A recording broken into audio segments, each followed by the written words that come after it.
Howdy you all!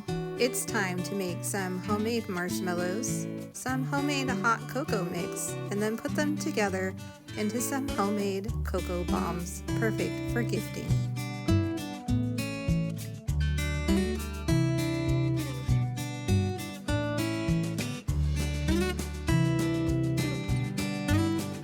Fall is here and there is a definite chill in the air, but what I love most about fall are the beautiful colors on the leaves. From reds to oranges to yellows. It's like God's palette showing off.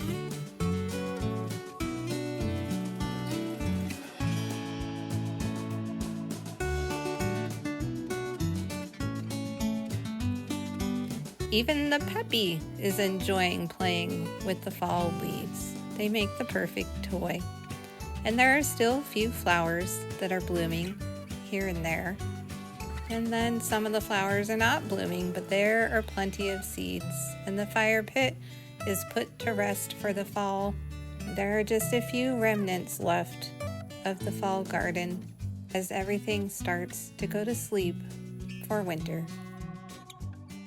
But enough of that beautiful fall beauty. It is chilly out here, and it is time to go inside to the Harvest Kitchen and make something that will keep us warm throughout these cold fall days.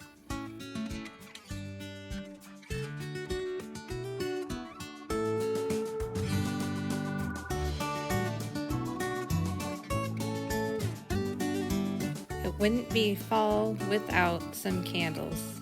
So we'll light our candle here before we get started. First off, I'm going to be making some homemade marshmallows because these are going to have to sit overnight and settle so that they are nice and solid when we go to make our cocoa bombs.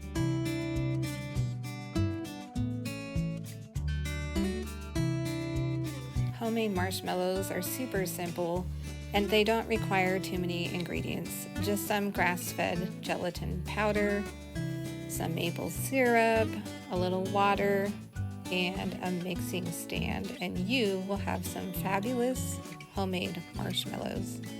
I love getting my maple syrup from Azure. As many of you know, I'm allergic to sugar, and so I use plenty of maple syrup, as you can see here.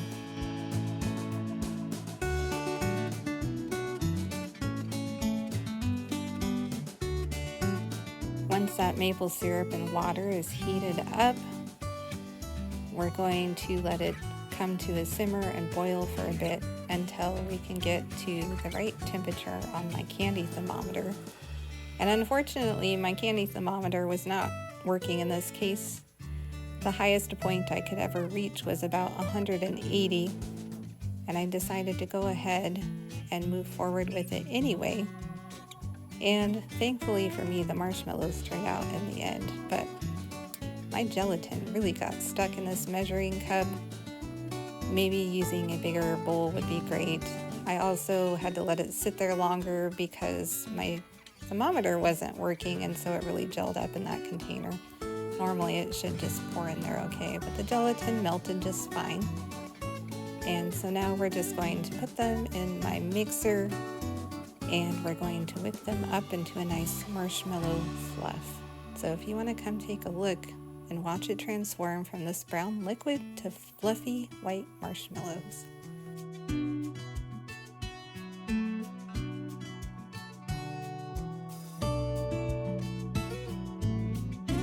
While that is going, it's going to take a little bit of time there to transform. I'm going to clean up some of these items here and find a place for this. That heating element's hot. A heating element. As I don't have an oven up here in my Harvest Kitchen, I'm going to prep this pan for the marshmallows by sprinkling, no, not powdered sugar, but arrowroot powder, so that these marshmallows don't stick so bad. You can see here the transformation. Isn't it beautiful? It's amazing that it does that every single time, just when I think that it won't look anything like a marshmallow.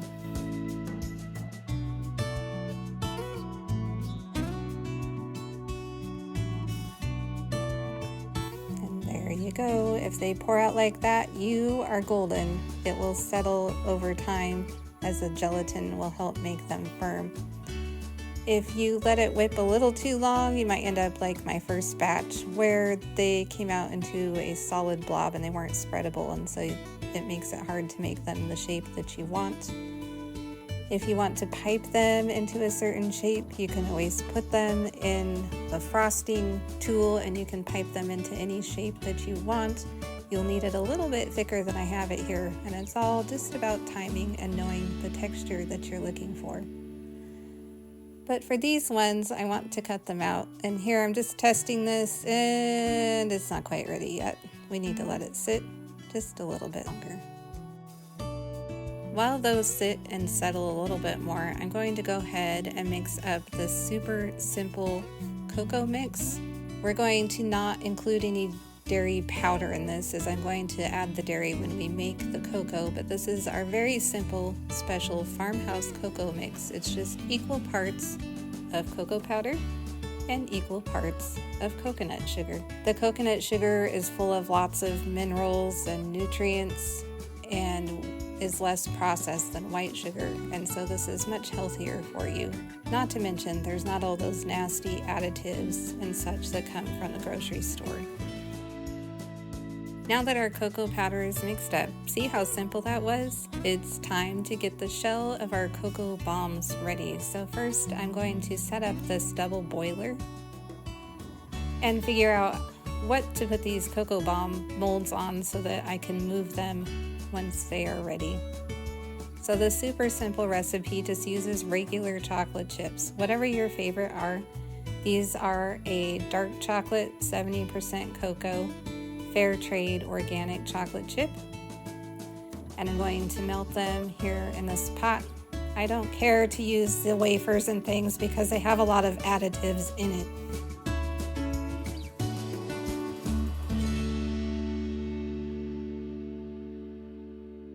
You'll just want to melt these in here until the chocolate chips start to dissolve, and I'm adding a little bit of food grade beeswax here. And the reason is because plain chocolate chips are not going to hold their form as well, and this beeswax is going to give it a little bit more firmness in these cocoa bombs. To put them in your mold, you just add a little bit and then you paint them on. You want to make sure this is nice and thick because this is the shell of your cocoa bomb and it needs to hold everything together.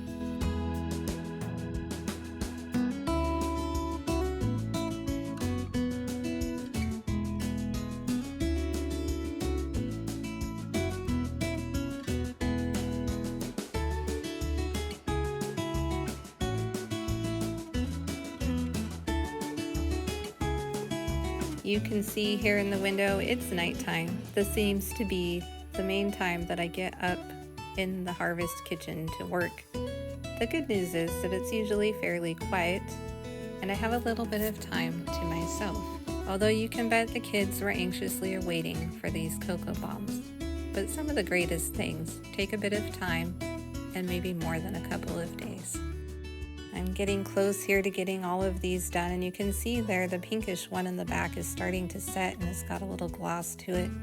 The beeswax really helped have them set up quickly and it worked really well.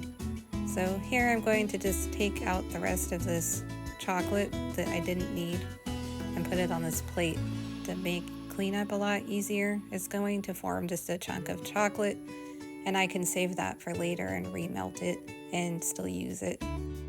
So this isn't necessarily one of my favorite things to clean up, so I'm going to go ahead and take care of that right now before all the wax and everything settles. Beeswax is probably one of the hardest things to have to clean up and definitely not my favorite. And it's the next day. Isn't it beautiful outside? Those leaves and those hills and the sun just sing.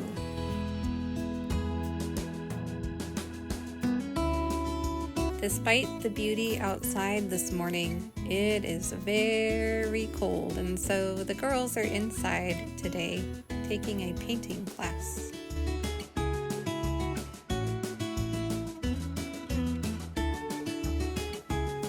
And as for me, I'm over in the corner from them Working on the marshmallows that we made last night, it turns out they needed to sit overnight before I could cut them out with these little cookie cutters. And the sun was showing off in the harvest studio, so you might notice it's very light and bright inside this morning.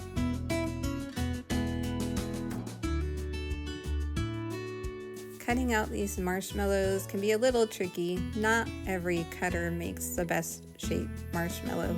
And I experimented here with several different ones, gingerbread men, snowflakes, other little shapes, and I found these little snowflakes, they seemed to come out the best.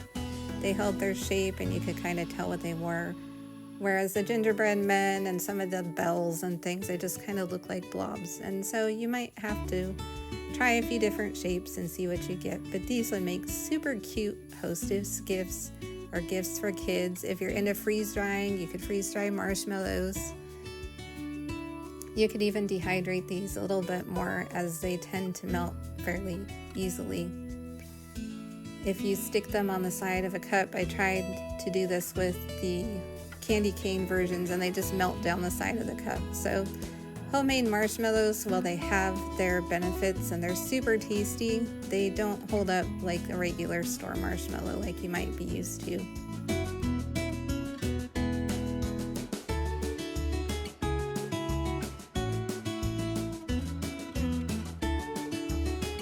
Now, homemade marshmallows, they're super affordable, they're super simple, and they're really pretty quick. So it's amazing that I don't make these more often. I tend to forget about them. But it probably only cost me a couple of dollars to have a whole entire tray of very healthy, paleo, sugar-free marshmallows. The farm girl, she is so kind. She wanted to finish cutting out the marshmallows for me. And she had fun making all sorts of different kinds of marshmallows.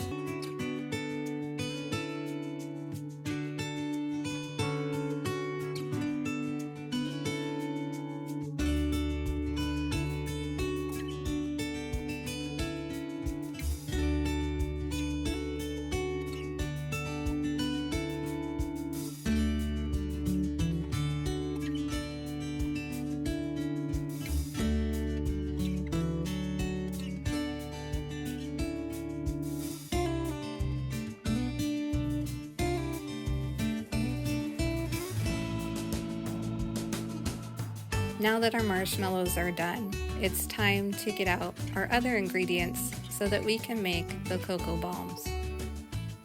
First, we need the dye-free sprinkles. These sprinkles are made out of things like beets and turmeric for their colorings rather than chemicals. And there's also these melting chips in red and green Christmas colors, along with our farmhouse cocoa mix that we made last night. And next it's time to get the shells out of the cocoa bomb molds so that we can put the goodies inside. I was so surprised that these came out so well and they held their shape because of that beeswax that I put in. And normally I try to make them with just the chocolate chips and they just don't hold out as well. But you can see that some of these I did not make thick enough and there's a few little holes and imperfections.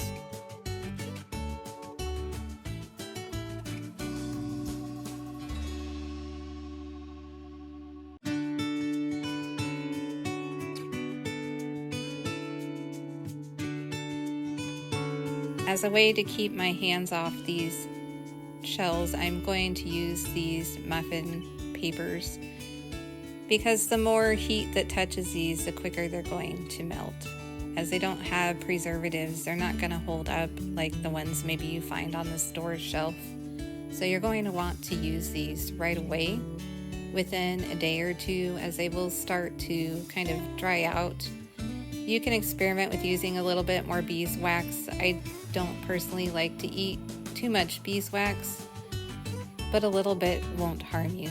So we're going to put in our goodies into the middle. I use about a teaspoon of the cocoa mix, and then you can put in whatever extras that you like. Make sure to remember these marshmallows are going to tend to soak up any moisture that's in there And so again, another reason to use these maybe within a day or two. If you're going to gift them, it may be something you want to make the day before. Again, experiment with more beeswax and maybe leave these homemade marshmallows out. Now that we have the insides of our cocoa bomb all filled up and ready to go, it's time to put the tops on. And this can sometimes be a little tricky, especially where I didn't make these thick enough. But you'll want a warm plate. Usually I warm it up on top of a pot of water and kind of let the bottom steam. And then you can twist the cocoa bomb on top of the plate and melt it just slightly, and so it will attach to the bottom. Next up on the list is to actually make use of these beautiful cocoa bombs. And first we're going to warm up the milk. So you'll want to carefully put your cocoa bomb in here. And mine kind of fell apart there a little bit, but that's okay because it's about to be melted. You can see the hot milk just melts that right away. I add a little bit and then I'm going to stir it up here some to get everything dissolved and together, and then place the rest of the milk in the cup.